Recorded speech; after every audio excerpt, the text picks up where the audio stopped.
Continuing production of The Open Mind has been made possible by grants from Ann Olnick, Joan Ganz Cooney, the Engelson Family Foundation, Alfred P. Sloan Foundation, the John S. and James L. Knight Foundation, JoAnn and Kenneth Wellner Foundation, and from the corporate community, Mutual of America.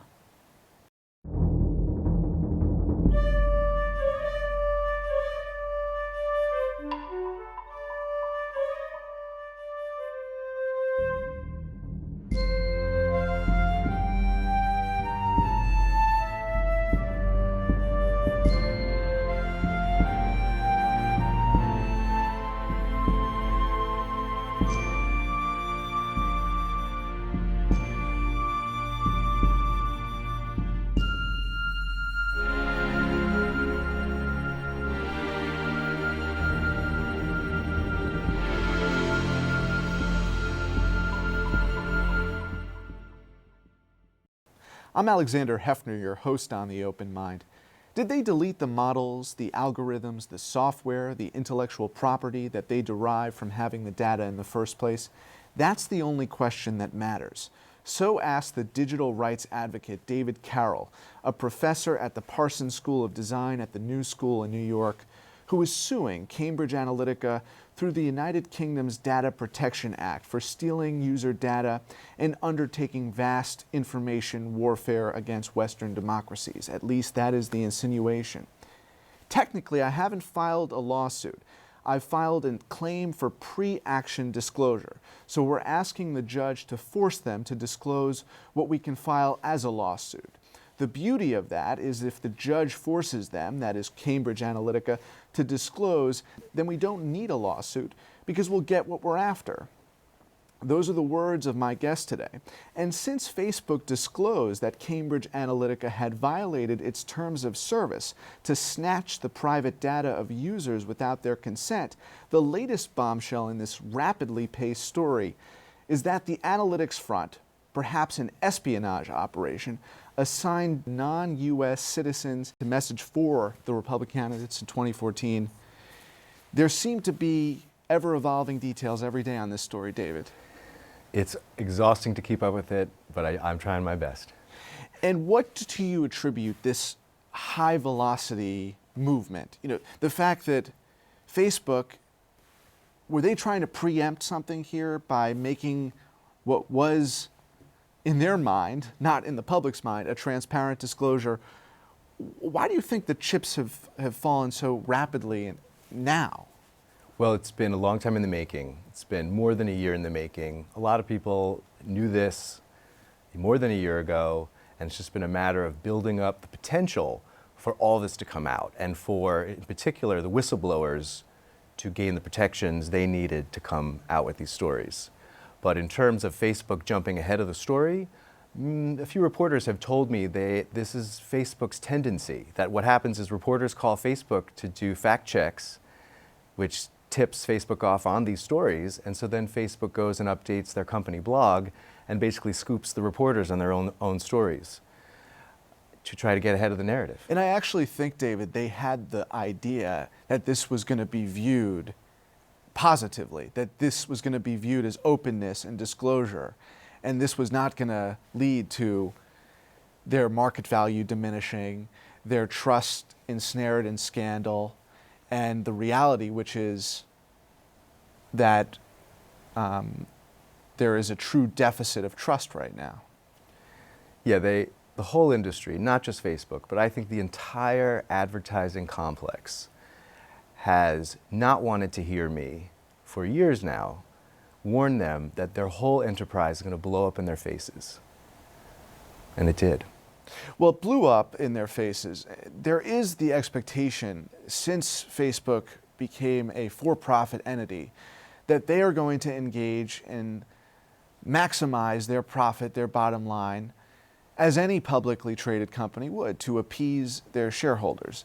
The shareholders seem not to be concerned with the automation of bots and trolls and disinformation sufficiently to carry out real deletion of bad content. But those of us who subscribe to Facebook as users knew we were entering into this age of brave new world, did we not? I mean, this idea that the companies expect us to understand how our data is collected and used, but yet we can't even see it, is insanity. And that's basically what we're fighting for, is show me the data. And it's crazy that I have to mount a year-long, super risky legal challenge in another country to get my voter profile in order to answer the questions that everybody has. Where did they get our data? What did they do with it? Who did they share it with? Can we opt out of this? These are just the basic questions that my complaints have been based upon. And so the idea that they say, oh, it's all in the privacy policy? No. And are those privacy policies even a broken promise? Because if our data gets reattached to our voter profile, then privacy is at risk in ways that we don't even understand. Right. A new term has been coined, in effect, psychoanalytics, forensics, to understand the individual data associated with users that was mined. Can you give our viewers the history of Cambridge Analytica, how this company was formed, what its intent, or what we're learning now its intent was? Sure.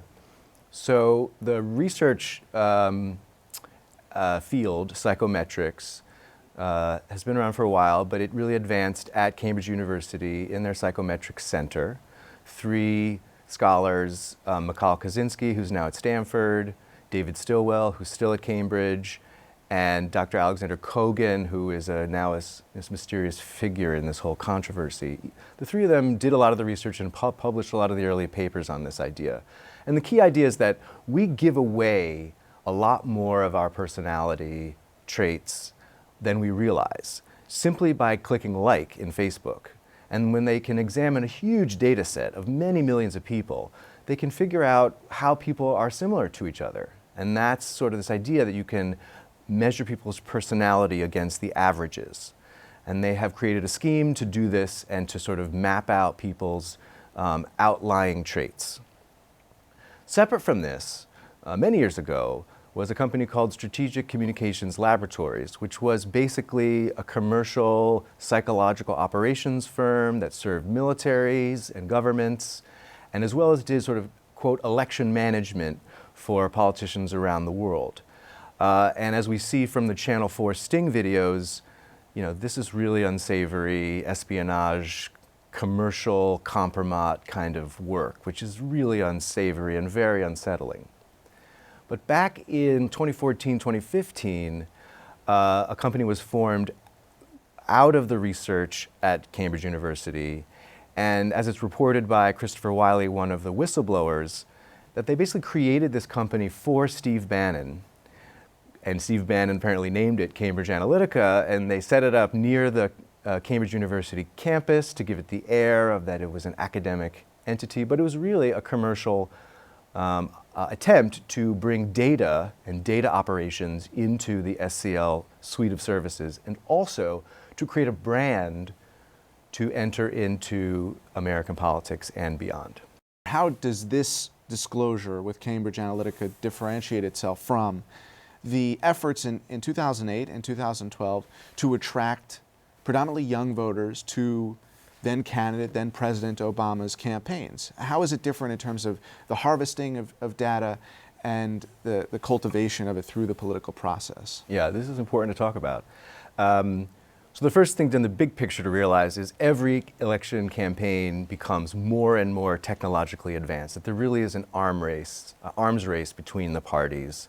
So it was inevitable that from the Obama years and beyond that we would see increased aggressive set of practices.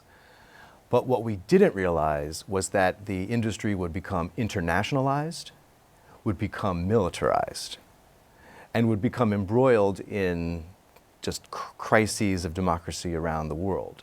So it has leapfrogged, you know, what was standard practice in a way in in the previous election cycles. So I think from the big picture, we're comparing apples to oranges because during the previous presidential campaigns, we're dealing with domestic civilian voter analytics operations. And also there was no finding that Facebook, which later decertified one of its third-party applications, there was no analogous circumstance that then Facebook was sharing or selling your data, your individual user profile in the way that it's now documented. Sure. It's like an Equifax scenario where you didn't just lose your credit card information, you lost, or what was stolen from you was your personal identity, what you like, videos you post, anything that is part of that profile. That's right. That was an era when everyone was really, really promiscuous with data, and we didn't really know what we were doing. But another key feature came online in 2013 after Obama's second candidacy. And it's something called custom audiences. And it allows people to upload data into Facebook. And Facebook encourages political campaigns to upload voter files into Facebook so that voters can be targeted one-on-one by name.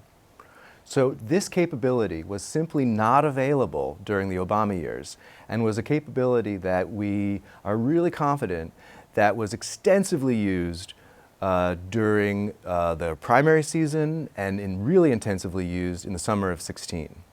And abused in the sense that if you believe that Facebook should not have hosted the campaigns of folks who were seeking white supremacists or KKK voters, this is what you're describing, right? The way in which third parties who were seeking to advertise and build their followings were able to use sometimes language and terms associated with hateful, genocidal movements. Is that part of this? I mean, we need to find out. We need the forensics to prove things. But in terms of what the whistleblowers are saying, we have really serious concerns that continue to escalate. So our sort of initial fears are starting to play out. But the key idea to think about is how Facebook sits on the beginning and the end of this controversy. It is the place where data was harvested in illicit ways to build sophisticated targeting models. Then voter lists were sort of pre-targeted using Cambridge Analytica's algorithms. Those lists were presumably then re-uploaded back into Facebook in the summer of 2016 after those databases had been being enriched for more than a year. And then voters were targeted one-on-one and continuously, and they would respond to messages, and their responses would inform the next round of messages. And so this idea of, we don't know if it works, meaning the psychometric techniques. What we do know is that the campaign was monitoring how it works on a very individualized level and was continuing to narrow in on the people that were responding to it. So it probably did work for a small number of Americans. Those Americans may be among those who decided the election. So you are the complainant today. I think that's in your lower third banner right now. Complainant, where does it go from here in terms of your process and your would-be suit against Cambridge Analytica? Because the likelihood is they're not going to offer you a clear or transparent data set of all the documentation that you're seeking. Mm-hmm. So where do we go from here? Yeah, it's perplexing that they wouldn't disclose the full voter profile, all 5,000 data points that they complain, because if they were interested in being cleared of any wrongdoing, that would be a really easy way to do it. Would be to give me my file, to show me there's no evidence of Facebook data, it all came from legally purchased sources, and other, disclosures that would show that it never got into the wrong hands and everything is above board and compliant. but they're not interested in that, and they're making me fight for it. Well, you're also relying upon European laws. It's not clear to me you're breaking any American laws. Cambridge Analytica, that is, not you. Yeah, it really illustrates how we need probably a law in the United States that prohibits campaigns from using international firms and processing U.S. voter data in other countries. It is illegal for foreign actors, whether they are clearly identified or not, to donate funds to American political candidates. Yes, and provide direct support and advice. And in so many strategy and communications. Right, in so many instances, and in effect, Cambridge Analytica would be viewed as an in-kind contribution to the Trump campaign, or even if consulting services were used in that manner. So in that sense, there could be a federal election law violation. But whether it comes to this issue or the Stormy Daniels issue and Trump's lawyer, Michael Cohen, who paid off using a company, Essential Consulting Services, right? Strategic Communication and Essential Consulting Services. This is the name of the game. That's right. So the reality of this situation is you can have, and I've said this on the show, ad nauseum, Chairman of the Intelligence Committee, Richard Burr, admit to the American people, get the social media executives to admit that they broke the law by selling ads to foreign actors that were promoting campaigns, and nothing was done about it. So your legal case, I believe, is hoping to set a precedent beyond the UK that could employ legal mechanisms internationally. Yeah, hopefully it's a wake-up call to all countries that we have to lock down the influence industry, that there's this whole shadow industry of commercial election interference, or what they call election management, and how offensive it is that candidates would hire foreign nationals to work on their campaigns. That it is, and there was just a most unsettling feeling that I had when I got my data from the United Kingdom. Just like, why did it leave my country? What is going on here? And why that wasn't enough to cause a real rethink, even during the primaries, because people knew that Cambridge Analytica was working for the Cruz campaign quite intensively. So we sort of knew this was going on, but why weren't the alarm bells going off then?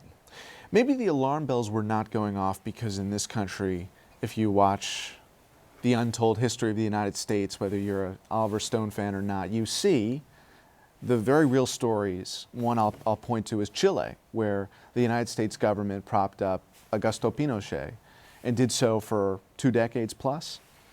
So the reality is the U.S. has interfered in many, many elections over the years, sometimes for the betterment of those constituencies and sometimes not. So isn't this just our chickens coming home to roost? We still have to recover and set things, So set us on a better path Right, forward. but we can't be naive to refuse to recognize America's non-compliance. What kind of leadership do you hope Facebook or other companies will aspire to in the wake of this scandal? Yeah, I think the interesting, complicated question that's maybe unraveling is the relationship between failing to protect people's privacy as a national security issue. That is, if we just surrender to the business community, which says there's no harm in collecting people's data to target them for ads. Well, maybe there is a harm, and maybe the harm is a kind of idea of cognitive security, national security, that if we let foreign entities harvest data about voters and then create information spaces that sort of envelope them to influence their behavior and thinking, and continually measure their behavior and activities, and continually sort of perform experiments on them without their knowledge or their ability to sort of escape from it, we're really not protecting the country in a sort of cognitive way through data and the sort of automated algorithmic media environment. So we just never thought this would happen, but I think it really is happening. And I think the advertising industry's insistence that they not be regulated or limited in any way has made us extremely vulnerable to maybe the practices that we're guilty of doing on other countries in previous decades, just in a much more technologically driven manner. We talk often on this show about the scourge of misinformation, disinformation, and that being the most corrupting influence, whether it is conspired by foreign actors or domestic actors. To me, that's the gravest challenge that we face. And the questions that you present are equally important, but in the shorter term, not as salient in the sense that we want, whether it's being fed by McDonald's or the US State Department or the government of Chile, we want the information to be sound and accurate and honest and have integrity. And so what if the companies ultimately, if they're not going to fold, what if they wake up and say, we need to ensure integrity in our platforms? Can you envision the day where we have that kind of integrity on these platforms? I'm not sure, because the incentives to tell the truth are competing with the incentives to just capture attention. And those are powerful incentives to countervail. So that's why I think sort of pushing on data protection and privacy is a way to sort of create a protective layer for people. And then also I think the bigger questions of sort of antitrust, like have these companies gotten just too big and do they need to be broken up, are questions that we're hearing now for the first time. And we're also hearing lawmakers talk about things like data portability. That is, that you can take your data from one platform, potentially bring it to another, so that these companies don't have such an iron grip over our lives and our data and our identity, that give us more sort of freedom in the marketplace to move around. And so the idea that these companies are being considered sort of too powerful for their own good, they're like sort of beyond too big to fail, right. They're like too big to just to maintain democracy. Right. Mark Zuckerberg was insufferable when he said that if it's the right thing to do, he will testify, giving a complete picture to his amorality and idea that Facebook is this neutral arbiter if it's the right thing to do, because he can't stand up like a mature adult and say it is the right thing to do. And it's also the right thing to do if the US Senate, Amy Klobuchar and Mark Warner's legislation is not going to move forward, that Facebook has to require any third-party political activity, political communications to be transparently identified as such, as our FCC requires television ads to be. None of that has come to fruition. None of that has been acted upon. Yep. How can your legal challenge, which is now specifically in the UK, bring about reform more globally? So the UK law is very similar to the laws around the EU member states. And on May 25th, a new EU law comes into enforcement called the General Data Protection Regulation, or many people say GDPR. And Sheryl Sandberg announced at Davos that Facebook is adopting the standard globally for all 2 billion users. And this is very exciting because it shows how the EU standards, which are very strict and powerful, are incentivizing the big companies to just adopt the best standard. And so I'm optimistic of what this signals, that it's going to give people European-style data rights because it makes sense for Facebook's business to do so. And then people are going to learn more about the rights that I've discovered that we have, such as the right to get your data, the complete data, all the data, to better understand how it's working and how it's affecting us. And then more rights to recapture that data and take control over it, take ownership of it. These are things that are enshrined in the European idea, because for them, privacy is about dignity. For Americans, it seems to be about keeping secrets. And these are different ideas. And I'm a big fan of the European way of thinking about this. And how does the European way of thinking about this extend into the political norms that we hope to codify? So part of the precedence, too, is to demonstrate that political profiling is a particularly sensitive category of data. And when the same tools are being used to sell ski vacations and Razor Club subscriptions as are being used to potentially uproot our culture, we need to understand how it works. And we need to give people power to take control of their own identity and freedom. If these tactics are employed in the context of war making, which may be the future, it's not just the information warfare, but it's the actual warfare born out of that information or misinformation. I think there is an invisible war that's been going on. And maybe it's... And persuading people about Iran or North Korea, the current administration is signaling it's going to take a more bellicose approach. The same tactics employed by Cambridge Analytica towards the election of Donald Trump could be used towards the involvement in military affairs, could be used to start a war, a nuclear war. Yeah, because Cambridge Analytica is still operating as business as usual. Trying to. It still can, though, right? Still can. And have sanctions been enforced against the company? Not to my knowledge. That's another approach. But I mean, Bolton Super PAC hired Cambridge Analytica to make war more favorable kind of concept. As a political message. As a political message. And maybe now doing as it, yeah. public policy. I know. Scary. Scary. Any final thoughts? You know, my final thought is just that Donald Trump complains and complains because it's convenient for him to complain, but also complain about FISA. I am waiting for Ron Wyden and others, the Democrats, to turn that against him and say, really? Well, what about Cambridge Analytica? You're concerned about FISA, but not Cambridge Analytica?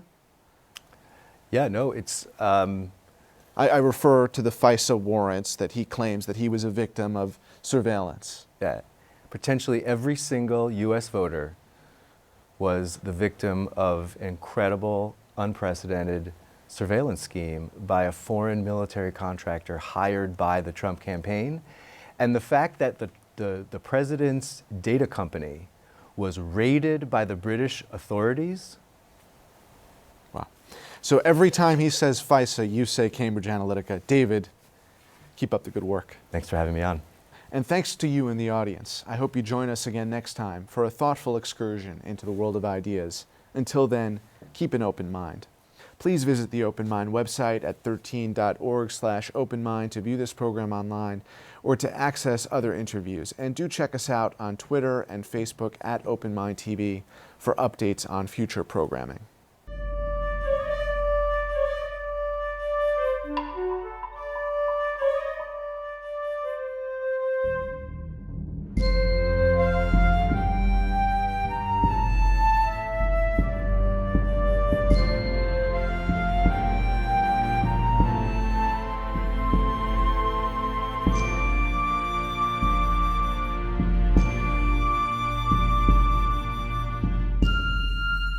Continuing production of The Open Mind has been made possible by grants from Ann Olnick, Joan Ganz Cooney, the Angelson Family Foundation, Alfred P. Sloan Foundation, the John S. and James L. Knight Foundation, JoAnn and Kenneth Wellner Foundation, and to the corporate community Mutual of America.